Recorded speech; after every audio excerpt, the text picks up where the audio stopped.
The body was found in a pasture 2 months after she vanished. Decomposed beyond recognition, her identity confirmed only through dental records. Linda Cougat had been taken from an Odessa laundromat on an ordinary October evening in 1968, and what happened to her in those final hours would set a pattern that would terrorize West Texas for 3 years. But here's what makes your blood run cold. The man who did this would walk free after 18 years, released back into society where he would assault again. Before we go further into this nightmare, I want you to comment below with one question. What psychological trait do you think allows a person to compartmentalize murder and return to normal life? Your answers might reveal something about how we all understand evil. West Texas in the late 1960s was oil country, a landscape of endless horizons and isolated communities where everyone knew everyone, or thought they did. Odessa and the surrounding Ector County were places where doors stayed unlocked, where women walked alone without fear, where the concept of a serial predator seemed as foreign as snow in August. The region was rough, yes, hardened by the brutal work of oil extraction and the unforgiving climate, but it was not a place where mothers warned their daughters about strangers in laundromats. Linda Cougat was a bartender, a working woman in her 30s who understood the rhythms of West Texas nightlife. On October 19, 1968, she went to do her laundry, a mundane task that millions perform without incident. Somewhere between the washing machines and the dryers, between the smell of detergent and the hum of industrial equipment, she encountered someone. We do not know if she knew him. We do not know if there was a conversation, a moment of trust extended, a smile that masked intention. What we know is that she disappeared, and for 2 months, her family lived in the excruciating limbo of not knowing. When her body was discovered in that pasture, the condition of her remains told investigators something that would haunt them. This was not a crime of passion, not a robbery gone wrong, not an accident. This was something calculated, something that spoke to a particular psychology. The term that would eventually be applied was lust murder, a classification that makes the skin crawl because it combines 2 fundamental human drives, desire and violence, into something monstrous. But Linda Cougat was just the beginning. Dorothy Smith disappeared next, then Eula Miller, then Nancy Mitchell. Each woman vanished from ordinary circumstances plucked from the fabric of daily life in Ector County. The community began to change. Doors that had never been locked were now bolted. Women who had walked alone now traveled in pairs. Parents kept their children closer. The psychological impact of a serial predator on a community is profound and often underestimated. It is not just fear. It is the erosion of trust, the constant calculation of risk, the way every stranger becomes a potential threat. Think about this for a moment. Would you have changed your behavior after the second disappearance? Or would you have told yourself that lightning does not strike twice, that you were safe because you were careful, because you were different from the victims? This is the psychological trap that allows predators to continue operating. We tell ourselves stories about why bad things happen to other people, stories that insulate us from the terrifying randomness of violence. By January 9, 1971, the pattern was undeniable. But it took a particular victim to galvanize law enforcement into acknowledging they were dealing with a serial killer. Ruth Maynard was the wife of an Odessa policeman. When she went missing, it was no longer just about vulnerable women in vulnerable situations. It was about the fact that no one was safe, that the predator was bold enough, confident enough, to take the wife of a law enforcement officer.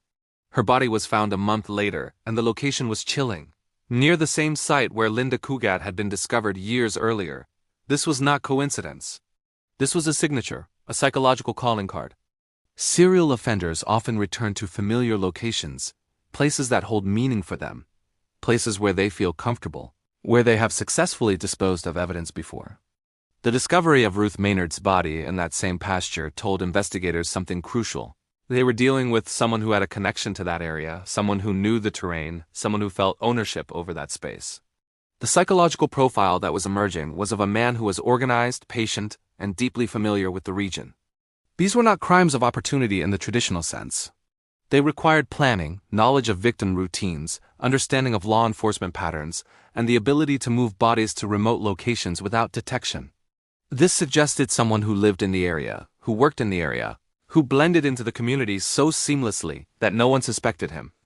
On June 17, 1971, Gloria Sue Nix Green disappeared from her office in Kermit, a small town near Odessa. By this point, Investigators knew with certainty they were tracking a serial killer, but knowing and catching are two entirely different things. The summer of 1971 was a season of dread in Ector County. 6 women were murdered or missing. 0 suspects were in custody. The psychological pressure on law enforcement was immense, but it paled in comparison to the terror gripping the community. Sheriff A.M. Slynn Gabriel became the face of the investigation, a man whose nickname suggested an old-school lawman, someone from a different era trying to catch a killer who represented something new and terrifying. The search for Gloria Sue Nix Green became an obsession for Gabriel and his team. They understood that finding her remains might be the key to identifying the killer, that physical evidence from a more recent crime scene could provide the breakthrough they desperately needed. The search was conducted across rugged West Texas terrain, endless miles of scrubland and pasture where a body could remain hidden for years. In August 1971, television crews followed Gabriel as he scoured the landscape in his Jeep, looking not just for Green but also for the remains of a missing child, Johnny Janelle Henderson. The child's body was found, but Green's remained hidden, a secret that only the killer knew. Here is where the psychology becomes even more disturbing. While law enforcement searched desperately for evidence, while families grieved, while the community lived in fear, the killer was living among them, going about his daily life, perhaps even participating in conversations about the murders, offering theories, expressing concern. This is the banality of evil that Hannah Arendt wrote about, the way monsters can appear utterly ordinary, can function in society, can maintain relationships and employment while harboring the darkest impulses. Johnny Meadows was arrested in Aztec, New Mexico, in 1971 on unrelated charges. He was not apprehended because of brilliant detective work or a dramatic confrontation. He was picked up for something else entirely, a reminder that many serial offenders are caught not because of their signature crimes but because of smaller infractions that bring them into contact with law enforcement. Police had questioned him in connection to the Green investigation, but they did not have enough evidence to charge him. He was on their radar, but he was not their primary suspect. What happened next reveals something profound about criminal psychology and the need for control and recognition that drives many serial offenders. While in custody in New Mexico, Meadows began bragging about murders he had committed in Odessa. This was not a confession extracted through interrogation. This was voluntary disclosure, a need to be known, to be recognized for what he had done. Psychologists who study serial killers often note this pattern. The crimes themselves provide a certain satisfaction, but there is also a deep need for acknowledgement, for the world to know what they are capable of. Think about this. Why would someone who had successfully evaded capture for years suddenly start talking about their crimes? What psychological need does this fulfill? Is it ego, the desire to be seen as powerful and clever? Is it a form of relief, the burden of carrying such secrets becoming too heavy? Or is it something darker, a desire to relive the crimes through the telling, to see the horror in the eyes of those who listen? Sheriff Gabriel flew to New Mexico to interrogate Meadows. The interrogation lasted several days, a psychological chess match between a lawman desperate for answers and a killer who held all the cards. Meadows knew where the bodies were. He knew details that only the killer could know. But he was also calculating, understanding that information had value, that he could negotiate. In a detail that remains controversial and ethically troubling, authorities paid Meadows' wife $2,000, and only then did Meadows direct them to the location of Gloria Sue Nix Green's remains. This transaction raises profound questions about justice and the lengths law enforcement will go to solve cases. Was it appropriate to pay the wife of a suspected serial killer for information? Did this compromise the investigation? Or was it a necessary evil, a pragmatic decision in the face of desperate circumstances? At 3:45 in the morning on January 20, 1972, Sheriff Gabriel telephoned his deputies with the location. The timing is significant. Interrogations that stretch into the early morning hours are psychologically taxing for both interrogator and subject. Exhaustion breaks down defenses, makes people more likely to reveal information they might otherwise withhold. Whether Gabriel employed specific interrogation techniques or whether Meadows simply decided the time had come to reveal his secrets, we cannot know with certainty. What we know is that after days of questioning, in the darkest hours before dawn, the location was finally disclosed.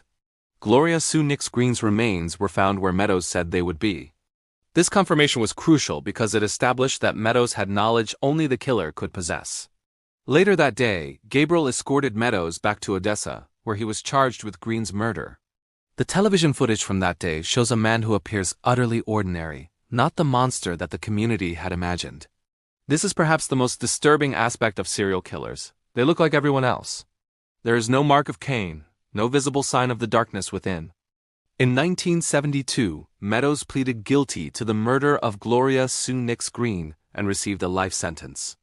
He also confessed to the murders of Linda Cougat, Dorothy Smith, and Ruth Maynard. For the families of these women, there was finally an answer, a name to attach to the nightmare, a face to the evil that had taken their loved ones. But the story does not end with a neat resolution. At trial, Meadows claimed that Sheriff Gabriel had coerced his confessions to the murders of Cougat, Smith, and Maynard. This claim introduced reasonable doubt, and the charges in those murders were dismissed.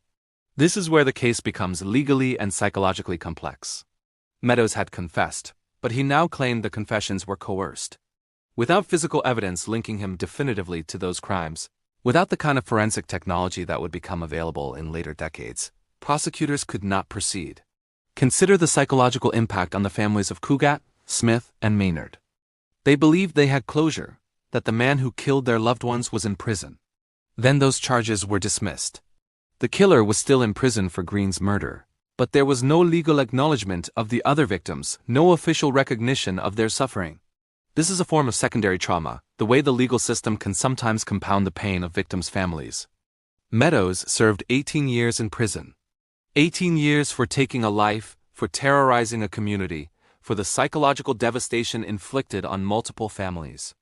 In 1990, he was paroled to Houston. The decision to release him was based on the legal reality that he had been convicted of a single murder and had served what the parole board deemed sufficient time.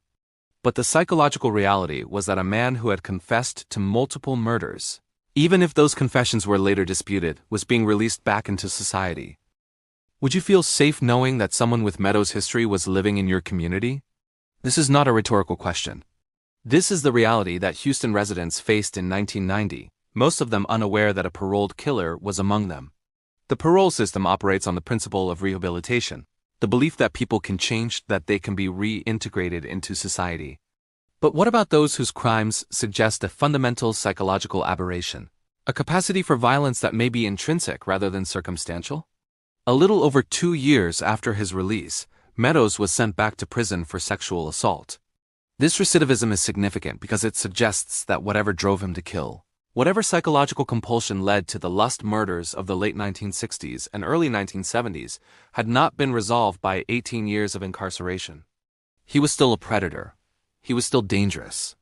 The victim of this assault, whose name has been protected, became another casualty of a system that released a man who should never have been freed. Meadows died at the Pulaski unit in Livingston in 2000. He was 71 years old, having spent the final years of his life back in prison, where he arguably should have remained from the moment of his first conviction.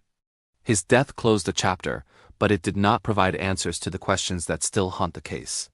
The uncertain list of victims is perhaps the most psychologically disturbing aspect of the Johnny Meadows case. He confessed to 4 murders, but charges were dismissed in 3 of them. Were there others? Serial killers often have more victims than are officially attributed to them, either because bodies are never found, because connections are never made, or because the killer takes those secrets to the grave. Meadows had decades to reflect on his crimes, decades in which he could have provided closure to other families, but he chose silence. This choice of silence is itself revealing. It suggests a final exercise of control, a last way to maintain power over his victims and their families. By withholding information, by refusing to provide complete disclosure, Meadows ensured that he would remain a figure of mystery and dread, that the full extent of his crimes would never be known. This is a form of psychological torture that extends beyond death, a way of ensuring that the suffering continues.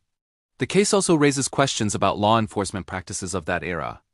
The payment to Meadows' wife, the interrogation techniques used by Sheriff Gabriel, the dismissal of charges based on claims of coercion. All of these elements reflect a criminal justice system that was less regulated, less transparent than what exists today. This is not to criticize Gabriel or his deputies, who were working with the tools and knowledge available to them in the early 1970s. But it does highlight how much has changed in terms of interrogation protocols, evidence handling, and the rights of the accused. Sheriff Gabriel himself became a controversial figure in the aftermath of the case. His aggressive pursuit of Meadows, his willingness to fly to New Mexico and spend days interrogating a suspect, his decision to authorize payment to Meadows' wife, all of these actions were driven by a desperate need to solve the case and bring justice to the victims. But they also opened him to criticism, to questions about whether the ends justified the means, whether the confessions obtained were legally sound. The district attorney, John Green, whose own name coincidentally matched one of the victims, expressed frustration with the defense team's attempts to sensationalize the case. His comment that in Ector County they tried their cases in the courtroom, and not in the news media, reflects a tension that still exists today, between the public's right to information and the need to ensure a fair trial. The Meadows case was heavily covered by local television, with cameras following every development, every search, every court appearance. This media attention created a circus atmosphere that may have complicated the legal proceedings. But here is what we must confront.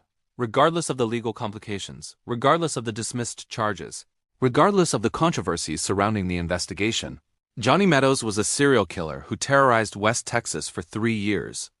The women he murdered were real people with families, with dreams, with lives that were violently cut short. Linda Cougat, Dorothy Smith, Eula Miller, Nancy Mitchell, Ruth Maynard, Gloria Sue Nix Green.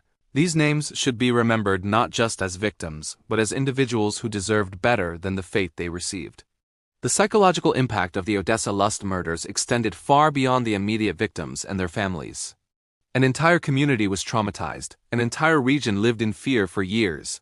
The trust that binds communities together was shattered, replaced by suspicion and dread.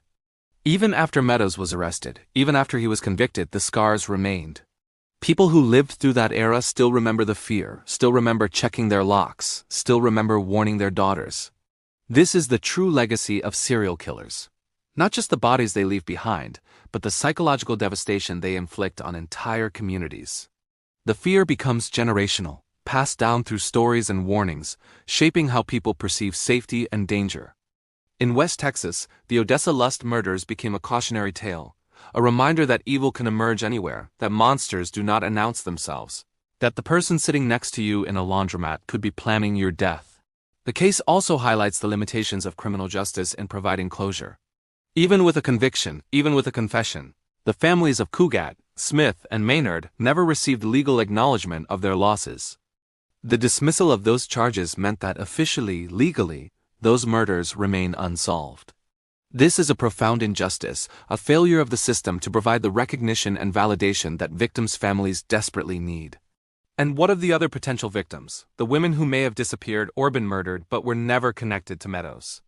Serial killers often operate for years before being caught, and their victim count is frequently higher than what is officially acknowledged. Were there other women in West Texas or New Mexico who fell prey to Meadows? Were there crimes in other states, other jurisdictions that were never linked? These questions will never be answered because Meadows took those secrets to his grave. The psychological profile of Johnny Meadows remains incomplete because he never fully cooperated with authorities or researchers. We know he was capable of extreme violence, that he targeted women, that he was organized and patient enough to evade capture for years. We know he felt compelled to brag about his crimes when in custody, suggesting a need for recognition. We know he reoffended after release, indicating that his violent impulses were not controlled by incarceration. But we do not know what drove him, what childhood experiences or psychological factors created a serial killer. This lack of understanding is frustrating for those who study criminal psychology because each case offers potential insights into the nature of violent offending. If we understood what created Johnny Meadows, we might be better equipped to identify and intervene with others who show similar patterns. But Meadows remained largely silent about his motivations, his psychology, his inner life. He was a cipher, a blank space where understanding should be. The payment to Meadows' wife remains one of the most ethically troubling aspects of the case. $2,000 in 1972 was a significant sum, equivalent to roughly $15,000 today. This money was paid to the wife of a suspected serial killer in exchange for information that led to the discovery of a victim's remains. On one level, this can be justified as a necessary step in solving the case, in providing closure to Gloria Sue Nix Green's family. On another level, it raises profound questions about whether we should be paying criminals or their families for information, whether this creates perverse incentives, whether it compromises the integrity of the justice system. Consider the psychological position of Meadows' wife. She was married to a serial killer, living with him, sharing a life with him, presumably unaware of his crimes. When he was arrested and began confessing, her entire reality was shattered. Everything she thought she knew about her husband, about her marriage, about her life was revealed to be a lie. And then law enforcement approached her with an offer. $2,000 for information that would help them find a body. What must that have felt like? What psychological burden did she carry, knowing that she had information that could provide closure to a grieving family, but that her husband was using that information as a bargaining chip? The interrogation techniques used by Sheriff Gabriel have been questioned, with Meadows claiming his confessions were coerced. We do not have detailed records of what occurred during those days in the San Juan County Jail in Aztec, New Mexico. We do not know what specific techniques were employed, what promises were made, what psychological pressure was applied. What we know is that after several days of interrogation, in the early morning hours, Meadows provided the location of Gloria Sue Nix Green's remains. Modern interrogation protocols are designed to prevent coercion, to ensure that confessions are voluntary and reliable. But in 1972, these protocols were less developed, less standardized. Law enforcement had more latitude in how they conducted interrogations, and the line between aggressive questioning and coercion was not always clear. This does not mean that Gabriel did anything improper, but it does mean that we cannot know with certainty whether Meadows' confessions were truly voluntary or whether they were the product of psychological manipulation. The fact that Meadows later recanted his confessions to 3 of the murders suggests that he felt he had been pressured into admitting to crimes he did not commit. But this recantation could also be a legal strategy, an attempt to avoid additional convictions and sentences. Serial killers are often manipulative, skilled at presenting themselves in whatever light serves their interests. Meadows may have confessed because he wanted recognition, then recanted because he wanted to avoid consequences. Or he may have been genuinely coerced into false confessions. Without more information, we cannot determine the truth. What we can say with certainty is that the legal system ultimately sided with Meadows on this issue, dismissing the charges related to Cougat, Smith, and Maynard. This decision was based on the principle that confessions obtained through coercion are not admissible, that the rights of the accused must be protected even when the accused is suspected of heinous crimes. This is a fundamental principle of justice, but it is also deeply frustrating for victims' families who believe they know who killed their loved ones, but cannot see that person held accountable. The release of Meadows in 1990 after 18 years in prison represents a failure of the parole system to adequately assess risk. The parole board would have reviewed his case, considered his behavior in prison, evaluated whether he posed a continuing threat to society. They concluded that he had served sufficient time that he could be safely released. 2 years later, he sexually assaulted someone, proving that assessment catastrophically wrong. This failure raises questions about how we evaluate risk in violent offenders, particularly those who have committed sexually motivated crimes. Research has consistently shown that sexual offenders have high recidivism rates, that the psychological factors driving their behavior are often deeply ingrained and resistant to treatment. Yet parole boards continue to release such offenders, often with tragic consequences. The victim of Meadows' 1992 assault paid the price for this miscalculation, becoming another casualty in a case that had already claimed too many victims. The death of Johnny Meadows in 2000 at the Polunsky unit brought a final end to his story, but it did not bring closure to the many questions surrounding his crimes. He died without providing a complete accounting of his victims, without offering insight into his motivations, without expressing genuine remorse for the devastation he caused. His death was unremarkable, the passing of an elderly inmate in a Texas prison, but the legacy of his crimes continues to haunt West Texas. The Odessa Lust Murders remain one of Texas's most notorious cases, not because of the number of victims, though 6 murdered or missing women is certainly significant, but because of the uncertainty that surrounds the case. The dismissed charges, the disputed confessions, the possibility of additional victims, all of these elements create a narrative that is incomplete, unsatisfying, disturbing in its ambiguity. We want our true crime stories to have clear resolutions, definitive answers, a sense that justice has been served. The Meadows case offers none of that. Instead, it offers a glimpse into the limitations of the criminal justice system, the challenges of investigating serial crimes in an era before modern forensics, the psychological complexity of violent offenders, and the lasting trauma inflicted on communities by predatory violence. It reminds us that evil is often banal, that monsters look like ordinary people, that the person doing laundry next to you could be planning something unspeakable. The families of Linda Cougat, Dorothy Smith, Eula Miller, Nancy Mitchell, Ruth Maynard, and Gloria Sue Nix Green have lived with the aftermath of these crimes for over 50 years. Some have passed away without ever receiving full justice for their loved ones. Others continue to carry the burden of loss, the unanswered questions, the knowledge that the man who confessed to killing their family member was never held fully accountable. This is the human cost of the Odessa Lust Murders, the real tragedy that extends far beyond the legal proceedings and media coverage. And so we are left with questions that will never be answered. How many women did Johnny Meadows actually kill? What drove him to commit these crimes? Could he have been stopped sooner? Were there warning signs that were missed? What happened during those interrogations in New Mexico? Were the confessions genuine or coerced? These questions linger, creating a narrative that is as frustrating as it is disturbing. The case of Johnny Meadows stands as a reminder that justice is often imperfect, that closure is sometimes impossible, that the truth can remain elusive even when we think we know what happened. It challenges our assumptions about how the criminal justice system works, about how serial killers are caught and prosecuted, about how communities recover from trauma.